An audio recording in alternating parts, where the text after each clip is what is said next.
Mis hermanos, Dios me les bendiga, Dios me les guarde. Soy su hermano en Cristo, José Báez. Para mí es de grato placer estar una vez más con ustedes aquí compartiendo palabra de Dios. Vamos a estar orando para que el Señor siga estableciendo su orden en nuestra vida y podamos entender a través del Espíritu Santo la palabra del Señor y ser edificados. Oremos.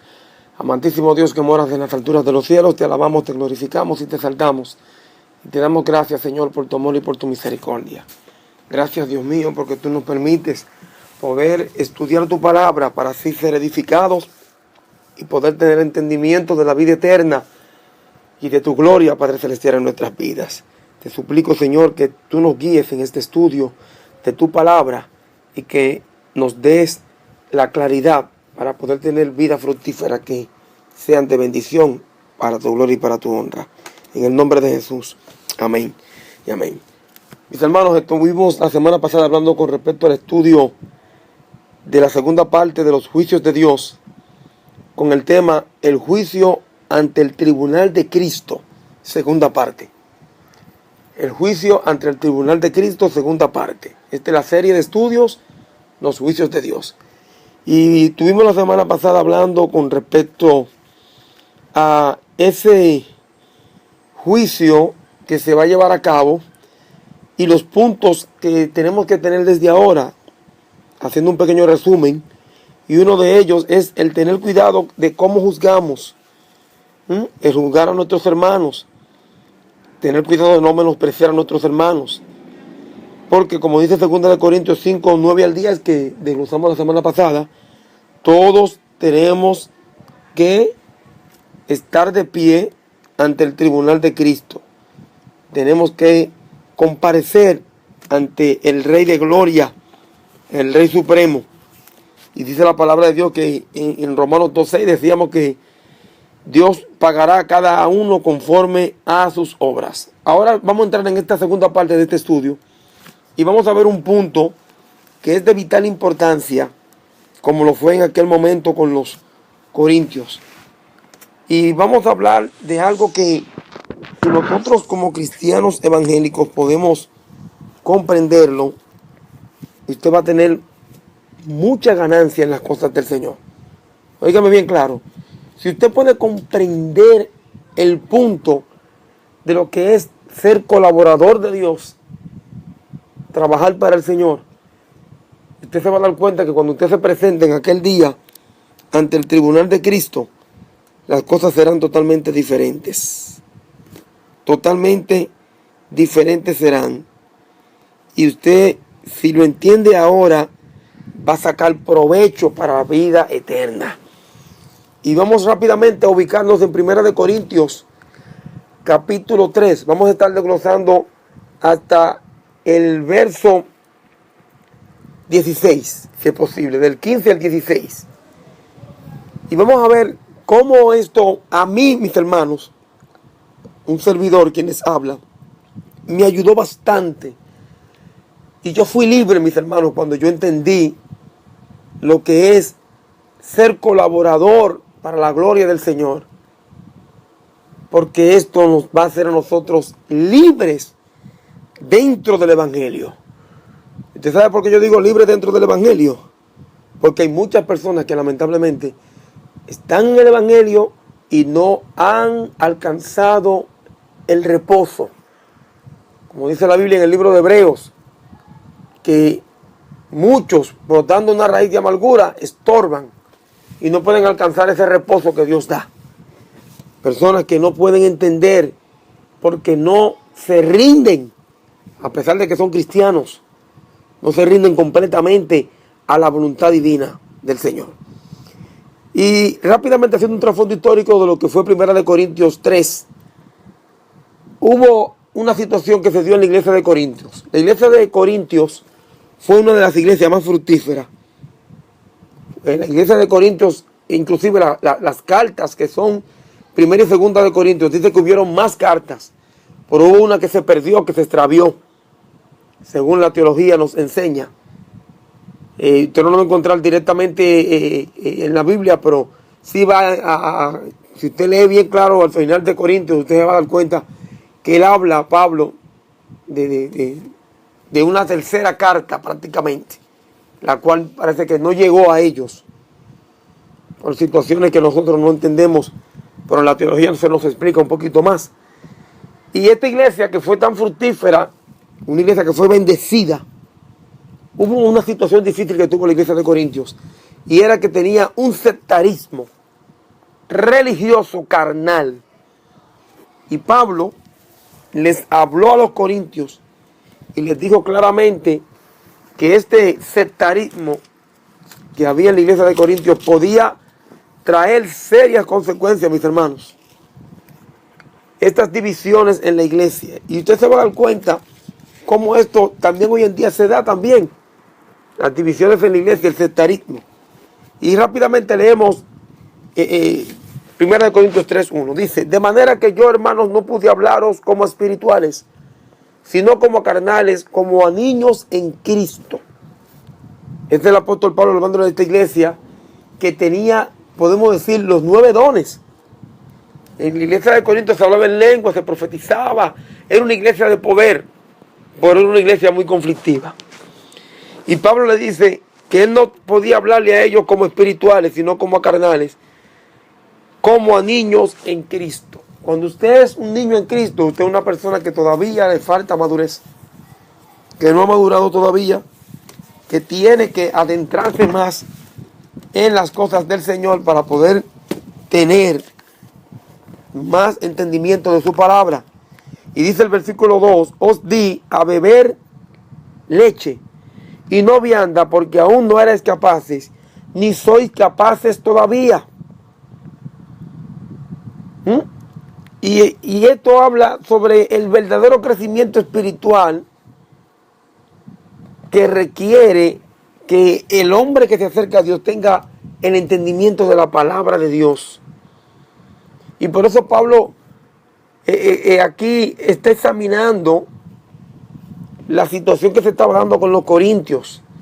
Y fíjense que si nosotros ahí mismo, haciendo un paréntesis, en 1 Corintios 2:13, Pablo dice: la cual también hablamos no con palabras enseñadas por sabiduría humana, sino con las que enseña el Espíritu, acomodando lo espiritual a lo espiritual. Para entender la cosa de Dios, usted tiene que estar en el Espíritu.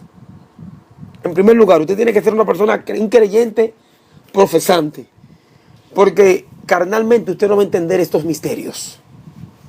Carnalmente usted no va a entender estas cosas. Usted tiene que ser una persona que pase por la escuela, como nosotros le llamamos, por la escuela del Espíritu Santo. Y para usted entrar a esa escuela, usted tiene que humillarse delante de Dios y dejar de practicar el pecado y la mentira y la maldad. Si usted no deja de practicar el pecado, usted no va a poder entrar en la escuela del Espíritu. Y Pablo aquí le está hablando y comienza a examinar en 1 Corintios 2:13, cuando él dice que hablamos no con palabras enseñadas por sabiduría. Sin embargo, en 1 Corintios 3:1, Pablo le dice que no puedo hablarle como espirituales, sino como a carnales y como a niños. Y después dice: os di a beber leche y no vianda, porque aún no erais capaces ni sois capaces todavía. La leche es para los inexpertos en la palabra. Las viandas, llámense víveres, ¿verdad? Es para ya la persona que tiene los sentidos ejercitados, para las personas que ya conocen y entienden la palabra. Y luego dice en el 3: porque aún sois carnales, pues habiendo entre vosotros celos, contiendas y disensiones, ¿no sois carnales y andáis como hombres? Estas cosas es la que hace que la iglesia no prospere ni avancen. Habiendo entre vosotros celos ministeriales, porque Dios te usa a ti, no me usa a mí. Yo quiero hacer lo que tú haces. Eso es celo. Contiendas, pleitos, por cualquier quítame esta paja, se quieren ir hasta los puños si es posible. Eso no es de Dios. Eso no es de hombre de Dios. Y disensiones, divisiones. Yo soy de fulano, yo soy de este. No, porque yo me junto con aquel, yo me junto con este. Eso no es de Dios tampoco. Y Pablo le llama a este tipo de cosas sectarismo, carnalidad, y andáis como hombres. Cuando Pablo habla de andar como hombres, se está refiriendo, ustedes están andando como las personas que son del mundo, el mundo que tiene estas cosas. Usted busca la noticia y usted va a ver que el mundo está así, con disensiones, con contiendas, con celos, con pleitos. Entonces dice el versículo 4, porque diciendo el uno, yo ciertamente soy de Pablo, y el otro, yo soy de Apolos, ¿no sois carnales? Había un sectarismo. Había un grupo que decía que era de Pablo y otro decía que era de Apolo. Oye, cómo estaba la situación aquí. Tremendo, mis hermanos. Cuando una persona se identifica más con un líder que con Dios. Cuando una persona se identifica más con un... No quiero dejar dicho con esto que no se respete el liderazgo que Dios ha puesto en la iglesia. Hay que respetarlo, porque el liderazgo es puesto por Dios. Pero con quien usted se tiene que identificar es con lo que la palabra de Dios dice. Usted se tiene que identificar con lo que ese líder dice de la palabra. No con lo que ese líder diga de sí mismo, de él. Es de la palabra. Y fíjense que el 4 dice, porque diciendo el uno, yo ciertamente soy de Pablo, y el otro, yo soy de Apolos, no soy carnales. Y fíjense lo que dice el 5. ¿Qué pues es Pablo? ¿Y qué es Apolo? Fíjense que no dice quién es Pablo y quién es Apolo, sino ¿qué pues es Pablo? ¿Y qué es Apolo? Esa es verdaderamente la definición que el apóstol Pablo da aquí con respecto a su persona. ¿Qué es esto? ¿Qué es aquello? ¿Qué somos nosotros? Y Pablo luego dice y contesta, servidores por medio de los cuales habéis creído, y eso según lo que a cada uno concedió el Señor. La Biblia dice que el que quiera ser el mayor en este camino tiene que ser como el que sirve. Cristo dijo, yo estoy entre vosotros como el que sirve. Porque Cristo, sabiendo que todos vamos a comparecer ante su tribunal, nos enseñó para que cuando nosotros comparezcamos, cuando llegue el momento de comparecer ante el tribunal de Cristo, tengamos que decirle para bien. Y el mejor ejemplo es usted servir. Cristo dijo, el que quiera ser el mayor entre vosotros, tiene que ser como el que sirve, tiene que servir. Muy diferente a como lamentablemente muchos que dicen ser líderes, que dicen ser apóstoles, que dicen ser profetas, quieren que les sirva. Y quieren que le pongan las cosas a ellos primero, cuando Cristo hizo todo lo contrario. Cristo se dio y dio hasta su vida por ti, por mí, mi hermano, para hacernos libres. Entonces me gusta mucho este punto cuando Pablo dice, ¿qué pues es Pablo y qué es Apolo? Increíble. Tras estas observaciones pasa a una franca confrontación con la carnalidad de los corintios, la cual atribuye a que solo habían conocido superficialmente la palabra de Dios. Hermanos, como vamos a comparecer ante el tribunal de Cristo, no podemos conocer superficialmente la palabra. Tenemos que tener un dominio de la palabra para poder entender qué es el evangelio. Por eso les dije al principio que este capítulo 3 cambió mi vida de ver el evangelio. Yo fui libre, mis hermanos, cuando yo entendí qué es lo que Dios quiere que hagamos. Esta parte de Corintios, 1 Corintios 3, 1 hasta el 17, se le llama lo que es ser un colaborador de Dios. Un colaborador, una persona que trabaja de mano a mano con Dios, que ayuda en la obra de Dios. Qué privilegio Dios nos ha dado a nosotros, de nosotros ser colaboradores con Él. Es increíble el gran privilegio que el Señor nos ha dado, de nosotros poder colaborar en su obra, mis hermanos. Esto no tiene precio. Bendita sea la gloria del Señor. Y fíjense que aquí Pablo le está diciendo que aún no erais capaces de recibir vianda, alimento sólido. Y la verdad que plantea Pablo en este pasaje es que ninguna cantidad de supuesta riqueza o experiencia espiritual refleja un genuino crecimiento espiritual. si usted no tiene la aplicación de ese conocimiento para la gloria de Dios. Si este conocimiento está separado de nuestro crecimiento básico en el conocimiento de la palabra de Dios, si no tiene una verdadera raíz en la palabra, podemos estar engañados acerca de nuestro crecimiento espiritual.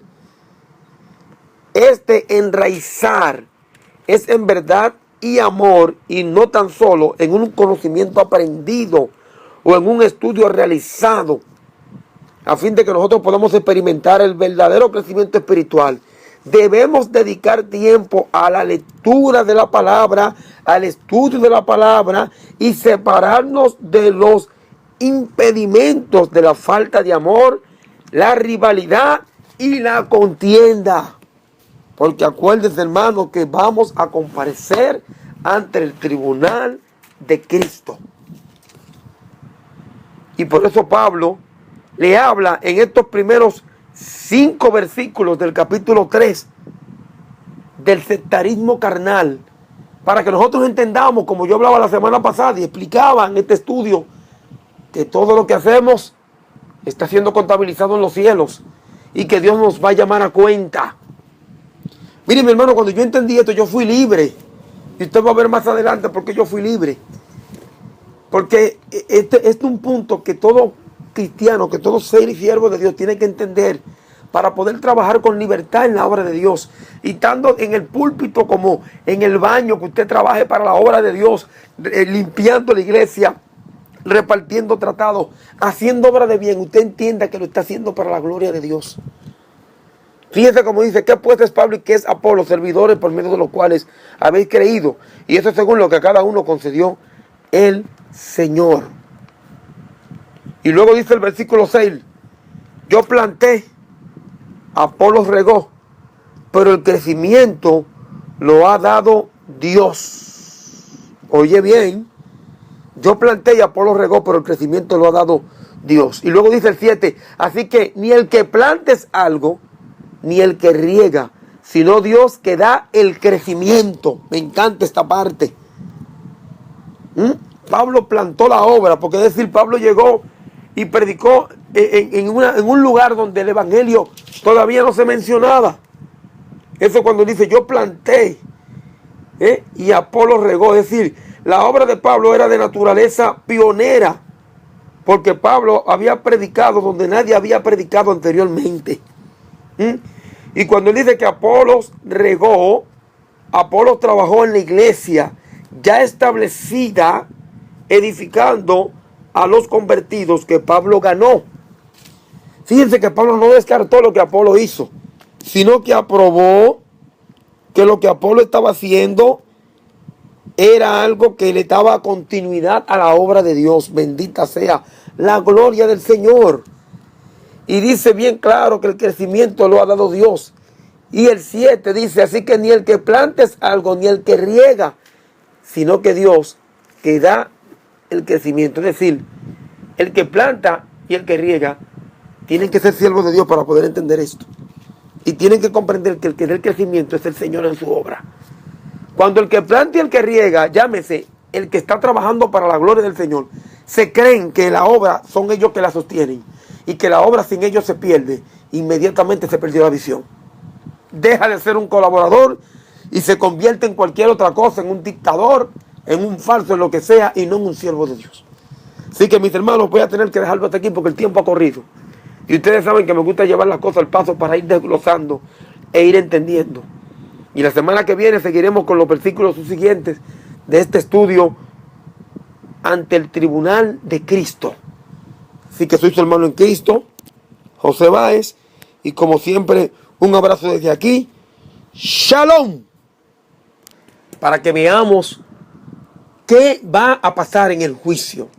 ¿Qué es lo que se va a hacer en este juicio? Ya ustedes tienen un entremés, ustedes tienen una primera parte de lo que se va a hacer en ese día, ¿verdad?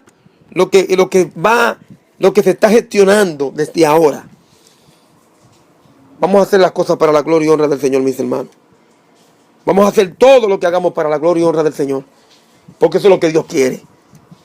Y así cuando lleguemos a aquella gloriosa y eterna mañana, que el Señor nos llame, podamos escuchar al Señor decir: buen siervo y fiel. Sobre lo poco fuiste fiel, en lo mucho te pondré. Soy su hermano en Cristo, José Báez. Un abrazo y ¡Shalom!